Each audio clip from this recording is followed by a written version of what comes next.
Hello everyone and welcome to an exciting Doctor Who action figure review.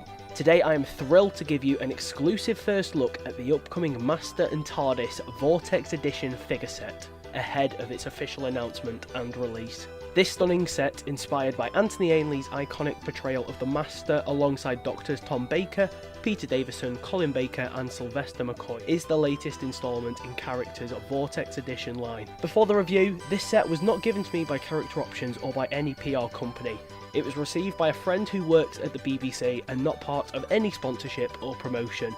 Therefore, I am not under any embargo, no rules have been broken by myself or the person who gifted me this set, and I have been assured that it's fine to share. Taking a look at the packaging, it follows the usual style guide that we are used to with the merchandise. So at the front you can see the figure and the accessories displayed clearly, the Doctor Who logo in the top corner, the name of the set along the bottom, the current TARDIS in the corner, as well as diamonds featuring that it is a high deco Vortex Edition figure, that it's part of the 5.5 inch scale, and the content of the set. The top also features the diamond logo, as well as the slope, whereas both sides feature the horizontal Doctor Who logos. The back of the box features a fantastic breakdown which you can pause and read in your own time. It basically goes into Ainley's appearances throughout the show from the Keeper of Traken all the way up until the giggle where we last heard his laugh. It also features a breakdown of the accessories from the TV movie and what is included in the set. The base of the box is just your usual product and company information too. As usual, there is a wonderful diorama which is 3D and it looks great when taking photos of the Master and the TARDIS. And finally, let's get to the main event, the Master himself.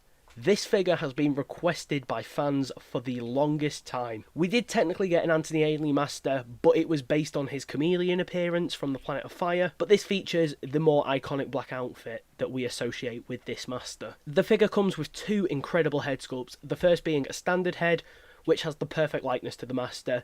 The eyebrows and the paint apps are absolutely sharp, that includes the beard, the slick back hair, and the hair itself has a lighter brown wash over the top that brings out this sculpt. As for the second head, it maintains the stunning likeness, however this one features him smirking, which he often did during his cunning moments against the Doctor. Both of these head sculpts are moulded in the flesh colour, which means that none of the detail is lost within the sculpt. Looking at the body, a few people spotted this from the leak, but this primarily reuses the Roger Delgado body, but there are quite a few changes that makes this pass as a brand new figure. I'd like to give a quick shout out to McCoy, also known as Who Merch Collector, who helped identify which story this outfit is from. By looking at the collar, he was able to identify that this outfit is actually based on his earlier look from Logopolis through to the King's Demons, and you can see that the pattern has been painted beautifully with the silver and gold really popping against the black. You can see the buttons and the clasps running down the front of the jacket are very sharp, and the detail of the jacket's lining and creases follow the sculpt all the way to the back. You can also see the coattail flows below the Master's knees. The arms are also new for this figure, and you can see that he's got the bigger shoulder pads with the creases sculpted in, and on the inside of the arms you can see the clasps in the sculpt again. The Master also has two brand new sculpts for his hands. I don't think these have been released before.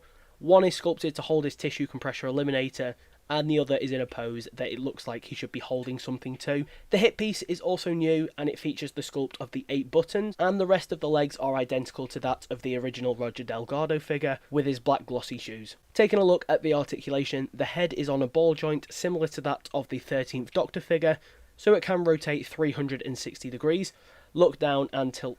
The arms also do a full 360.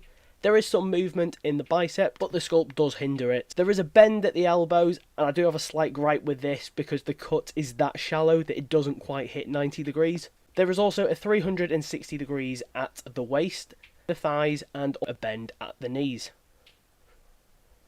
Overall, I genuinely think this Master is excellent. The arms and the articulation does slightly let this down, but the head sculpt itself is so much better than the original one we got back in 2010.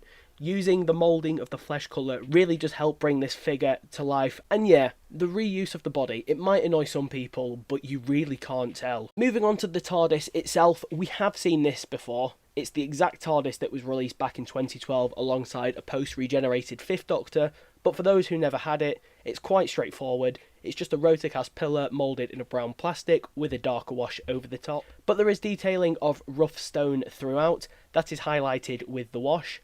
and if you look closely, there are some lines that represent where the door would have slid out on the actual prop. Obviously, with this being rotocast, it doesn't actually slide out, but it does add a nice effect, and it's a bit of a diorama or world building piece. The Master also comes with 2 tissue compressor eliminators, or TCEs for short, one closed and one open. Both just feature the black rod with a brass base.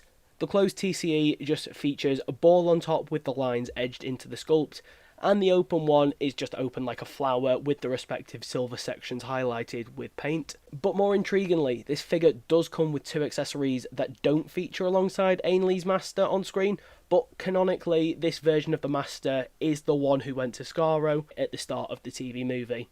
The orb itself has a lot of great detail in it for such a small accessory.